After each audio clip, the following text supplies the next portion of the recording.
Marie-Ève, dans votre centre équestre, ce que vous pratiquez, c'est la plaisance western, qui est en fait une discipline de l'équitation western. Comment ça se passe? Qu'est-ce qu'on voit lors de l'exécution de cette discipline? On voit une discipline qui est beaucoup centrée sur l'obéissance, sur la présentation. L'exécution de la discipline en tant que telle demande beaucoup de préparation.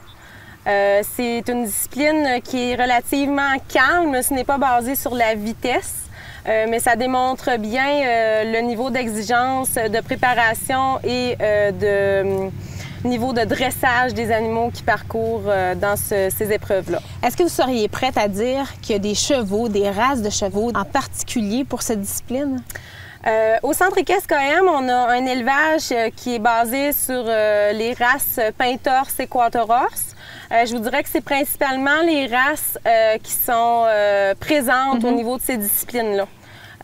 Il y en a aussi d'autres races, mais principalement, on va voir ces deux races-là présentes au niveau de cette épreuve. Chaque discipline a ses particularités. Dans la plaisance western, il y a plein de petits détails. Qu'est-ce qui va faire en sorte que les cavaliers vont se tourner vers cette discipline? On va se tourner vers cette discipline-là parce que ça démontre bien le niveau de compétence au niveau des cavaliers. Il faut être bon cavalier, il faut aussi avoir un bon cheval. Si on veut espérer classer au niveau des meilleurs dans cette discipline-là, la concurrence est très élevée de nos jours. Il faut avoir des standards assez élevés au niveau de la qualité des chevaux et de leur niveau de dressage, mais il faut aussi avoir le bon cavalier pour les présenter et pour faire ces disciplines-là. Parmi les manipulations qu'on peut effectuer, là, vous allez devoir sincèrement me démêler un peu dans ces termes. Présentation au licou, horsemanship, également les manipulations, davantage le travail au sol. Pourquoi c'est nécessaire dans la plaisance western? En fait, c'est nécessaire parce que, au niveau de la présentation au licou, ce qu'on va rechercher, c'est la présentation elle-même du cheval. Alors, c'est la qualité même du meneur de présenter son cheval de la bonne manière, de faire en sorte qu'il soit beau à regarder dans sa présentation. Mais pour ça, il faut un très bon travail au sol pour pouvoir l'exécuter. Il faut un cheval qui est bien dressé, qui est capable de répondre aux commandements de manière rapide, de manière fluide. Ça demande une bonne capacité d'exécution. Alors, le fondement même du dressage, ça commence au tout début, même à la naissance. Le respect au sol, la conduite en main, c'est toutes des choses qui vont se retrouver finalement dans la présentation au licou. Ici, on est à Saint-André de Kamouraska, c'est tellement magnifique.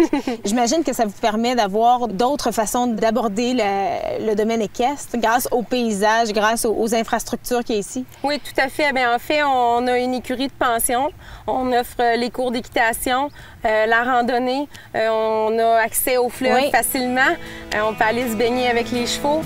C'est pas à tous les endroits qu'on est capable. Ça ajoute à l'expérience. Oui, tout à fait. C'est une très belle expérience. Bien, merci beaucoup, Mme Bérubé. Merci beaucoup.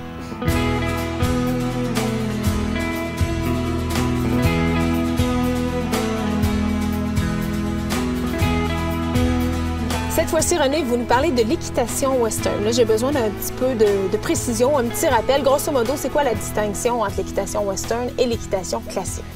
Principalement, les différences se situent au niveau des équipements. Alors, les équipements sont très différents. Dans la selle western, on a un pommeau. La selle classique, on en a un, mais il n'est pas aussi proéminent. Au niveau des disciplines, c'est différent et on va utiliser des races de chevaux différentes dans les deux styles de monte. Parlant des disciplines, tout à l'heure, Marie-Ève nous a parlé de la plaisance western. Qu'est-ce qu'on retrouve d'autre? En équitation western, on va trouver aussi du reining, qu'on va voir un petit peu plus tard dans l'émission. Il y a des classes de horsemanship, des classes de présentation au licou. Et en équitation classique, visuellement, on avait vu ça chez Cathy Bergeron. OK. Moi, lorsque j'entends équitation western, ce que je me fais, là, ce que je vois dans ma tête, c'est un cow-boy avec son lasso, avec son chapeau. Et c'est un monde traditionnellement composé d'hommes. Est-ce que j'ai raison? Bien, pas vraiment, parce que même mondialement, l'équitation est pratiquée davantage par des femmes que par des hommes. Dans les écuries, même au niveau des cours d'équitation, c'est généralement des jeunes filles qu'on va y trouver. Les garçons sont très rares. Vous, à la Fédération, vous offrez des programmes. Comment ça fonctionne? À la Fédération, ça fait longtemps qu'on a élaboré des programmes d'apprentissage pour les cavaliers d'abord. Et ces programmes d'apprentissage-là en équitation classique et western se retrouvent maintenant dans le Canada entier. On a récemment développé un programme d'apprentissage pour les enfants de 5 ans qui s'appelle Petit Trot, qui est un manuel illustré très, très intéressant pour les enfants parce que c'est beaucoup plus visuel. Quand les enfants ont passé à travers du programme Petit Trot, ils peuvent passer au programme de cavalier qui est développé aussi en équitation western, en équitation classique. Et à la Fédération, on base beaucoup le développement de l'équitation sur les entraîneurs et les instructeurs certifiés. Alors, on a un programme de formation qui est aussi un programme de formation canadien. Et pour nous, c'est important que les gens aillent rencontrer un instructeur qui travaille avec un entraîneur ou un instructeur certifié par la Fédération. Ça nous assure un petit peu plus de sécurité dans l'apprentissage. À l'arrière de nous, on voit 2 cavalières, des cavalières qui ont un casque de sécurité. Justement, est-ce que c'est sécuritaire, ce sport? Bien, le sport, c'est un ensemble de choses. On travaille toujours avec des chevaux et c'est un animal vivant, mais il y a des façons de faire en sorte que ce sera plus sécuritaire. Donc, le casque protecteur est important. Aux parents, moi, je vous invite à insister auprès des gens qui donnent des cours à vos enfants pour qu'ils portent le casque protecteur. Et il y a un paquet d'autres choses, dont les installations et surtout aussi les animaux qui sont les chevaux, qui sont entraînés et réentraînés par les entraîneurs pour qu'ils s'assurent d'une sécurité, que le cheval soit stable, qu'ils connaissent les techniques qu'ils vont exécuter.